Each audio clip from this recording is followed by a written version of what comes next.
Today on Clearing the Clutter Inside and Out, we're talking about optimism.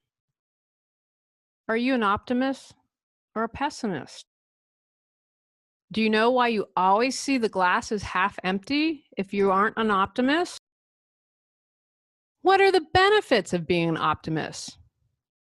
Learn tips to become more optimistic as we wrap up our month focusing on renewal. Are you ready to clear your clutter and share your gifts with the world?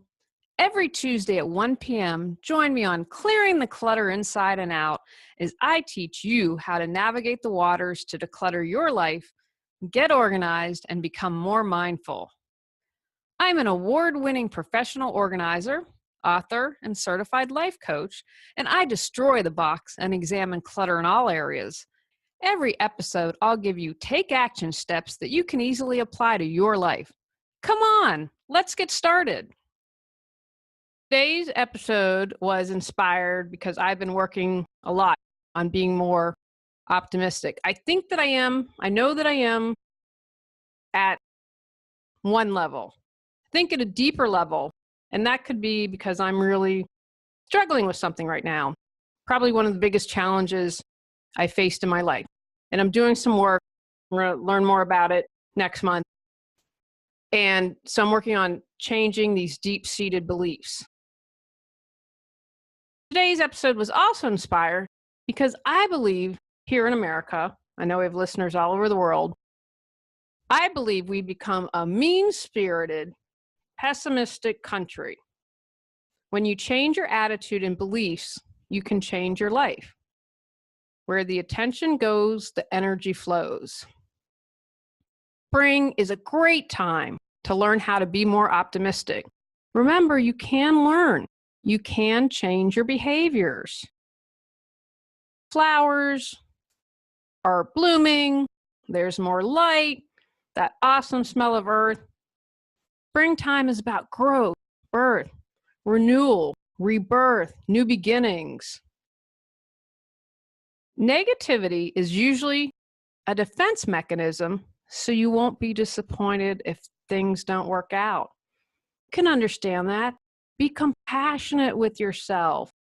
Don't beat up on yourself and add to this. If you've been able to say, okay, I really am kind of pessimistic, I need to change that, you can learn how to do it. You can change what you believe. And when you do that, that affects what you feel. Check out the Bruce Lipton interview on biology of belief. It's going to go into more detail. If you want proof, Bruce's interview is kind of a mingling of spirit and science. What I'm learning on and working on now is this kind of same thing. I've done a lot of spiritual work, and this is taking me still within spiritual. I didn't get much of a break, guys. I left my teacher in October, and it's February and March. I actually started in February. It's March as I record this. And I'm already working with someone. Spirit did not want me to have a lot of time off. But I really encourage you, take the little over an hour and watch the Bruce Lipton interview. In a 2011 study, researchers compared one group of people who engaged in the 5-minute thought exercise of positively thinking about their future selves, while those in a comparison group just imagined their typical daily activities. Participants in the best possible self group significantly increased their optimism both after the first day and after 2 full weeks. Why would you want to be more optimistic? First, your positive perspective on the future pays off in the present. Remember, the present is our point of power to change. It's our point to create the life we desire. Being optimistic brings you more joy. Those around you, trust me, appreciate your outlook. And if you have some health challenges, being optimistic can help you better recover. There's evidence that optimists live longer. A 9-year study of cardiovascular health in more than 900 men and women in the Netherlands found that pessimists not only die sooner of heart disease than optimists, but they also die sooner of just about everything. And pessimism has even been linked to higher odds of developing dementia. If you listen back on the podcast, it was probably, I put it up the first year. So maybe in 2013, maybe is when I had it. There's an interview with Sybil Rhodes. Really encourage you to listen to that. Longer one, an hour or so interview. Sybil was a second mother to me. And Sybil was one of the most positive people I've ever met. She overcame a lot of hardship and struggle. And I share this with you because Sybil had stage 4 lung cancer for over 10 years. She really was a miracle. I would go with her. She lived in Natchitoches, Louisiana. And I usually visited her twice a year till I met Tony, and we were married pretty quickly. So I wasn't able to go. But she lived, it was over 10 years, 11, 12, 13 maybe, I'm thinking, because she died in 2013. I would go with her to doctor's appointments and they gave up. They're like, we don't know when you're going to die. You have defied the odds. And because I spent so much time with her, she had great family support. Her grandson, Jonathan, a good friend of mine, was there for her every step of the way. She had an awesome weekly Bible study group that would meet. She played bridge weekly. She had an amazing support system of friends. And I'm convinced that, combined with her positive outlook, allowed her to be a miracle, to defy expectations, and live with stage 4 as long as she did. So that's a personal example. I know you just had some scientific evidence. She's not the only one. Seek these stories. Go out and find them if that helps you become more optimistic. Pessimistic people tend to think bad things that happen are permanent, whereas optimistic people see them as temporary. Huge difference there. You always get mad at me versus you get mad at me when I don't take out the trash. If you are a pessimist, you may be able to go to worst case scenarios in no time flat. Speaking from experience, people, I used to be able to bam. It was amazing how quickly my mind could do this. Catch yourself when you do this. This is what I talk about, awareness all the time. Become aware of what you're thinking. What are you posting on social media? What are you saying?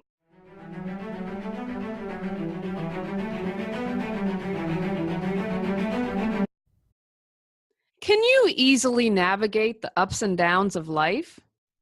Are you tired of feeling stuck? The journey of 1,000 miles begins with one step. If you are ready to take that first step, go to reawakenyourbrilliance.com to learn how I can support you in creating the life you desire.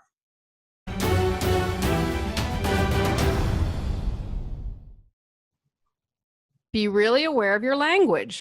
I did a podcast, I believe it was in January or February, about how we talk to ourselves. Is your self-talk positive? Use sometimes or lately instead of always or never. Own it. I am creative, or I am always happy. Perspective is something else an optimist uses. For pessimists, when one thread of their life breaks, the whole fabric unravels. Again, it comes back to having a specific explanation for bad events rather than believing the whole world is coming to an end. Chicken Little, the sky is falling, the sky is falling. For example, saying, I'll never learn Spanish in this class, rather than, I'll never learn another language. Get in the habit of becoming aware of your thoughts, what you're posting and what you're saying, and challenging them. Where does that come from? Who said that? Whose voice is that? Because it might not be yours.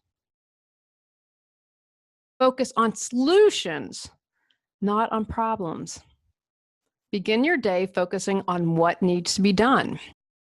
If you find yourself obsessing about a problem, being kind of cranky and negative or experiencing self-doubt, change your focus by asking, what's one thing I could do differently that might make the situation better? Replacing problem-focused thinking with solution-focused thinking immediately gives you a sense of moving forward, possibility, and hope, the foundation of optimism. What else is possible? I try and ask myself that every single day. Find any improvement to the current situation, no matter how small. For example, losing a pound may seem small if your goal is 100 pounds, but it's movement in the right direction. Find that golden nugget. What is it that you have improved, you changed, and is taking action to support you? Minimize the obstacles to success. What distractions or obstacles get in the way of meeting your goals? Are you not writing things down? Are you hanging out with negative people? Are you wasting hours watching TV or thumbing through your Facebook feed?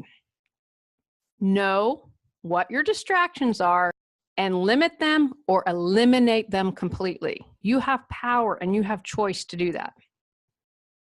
Pat yourself on the back. I was out with a friend the other night and did this.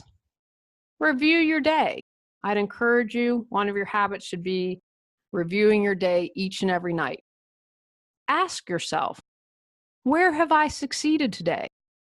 This reinforces optimism and helps build confidence. And again, it doesn't have to be the big Oprah moment. You got a car, you got a car, you got a car. Did you smile at someone?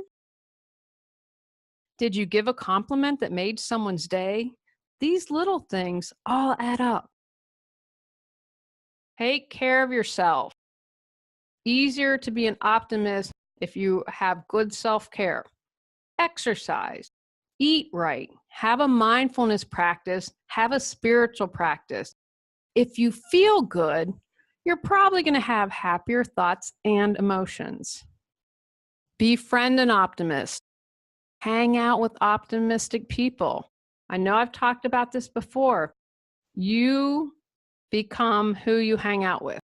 It's a law of physics, law of attraction, whatever you want to call it. You're hanging out with overweight people, you're probably going to gain weight. Be very aware of who you hang out with. Hang out with the people that are happy, that are optimists, that are seeing the life and the glass as half full. Keep getting on that horse. If you fall off, get right back up. You most likely are going to fall off, and that's A-okay. I'm reading a book right now that's challenging me. It's hard, and remember, I've done a lot of work on this. And I keep trying because I believe in this book. It's made me look at things in a completely new way. I love that. That's why I do the podcast. I just had someone comment on the YouTube channel, oh, this is very familiar to different things that I've studied, but presented in a new way. I do that because my hope is you'll have that aha moment. So keep getting on the horse. Keep trying.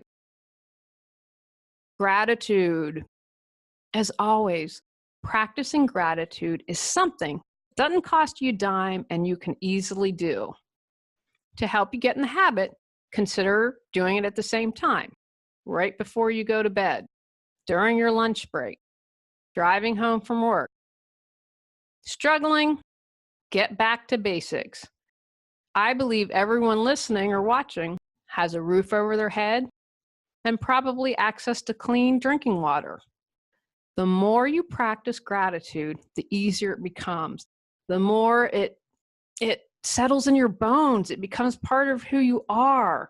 It's part of your thinking and being, and you just start to have gratitude without even thinking about it. Take actions. Monitor your thoughts. Where are you pessimistic? In an area or two, or with just about everything? Dig deeper. Can you discover why you are so pessimistic? Is that your voice or someone from childhood, or family, or a coworker? Is it really true? Begin by focusing on changing one area where you are pessimistic. create a plan to be more optimistic. If you don't like what I shared here today, do some more research and figure out what works for you. Hang out with a friend who's optimistic, or find a friend or a group where people see the glass as half full and overflowing. Next month, we're talking about hodgepodge. Go out, clear the clutter to create the life you choose, deserve, and desire. Are you ready to live a more joyful and fulfilling life? Sign up for our newsletter at reawakenyourbrilliance.com and receive a free copy of 10 Steps to Clearing the Clutter Inside and Out. If you enjoyed today's episode, I would love it if you would rate and review the show because it really helps us in the search ranking. See you next Tuesday at 1 o'clock. Remember, when you clear your clutter, you can create the life you desire.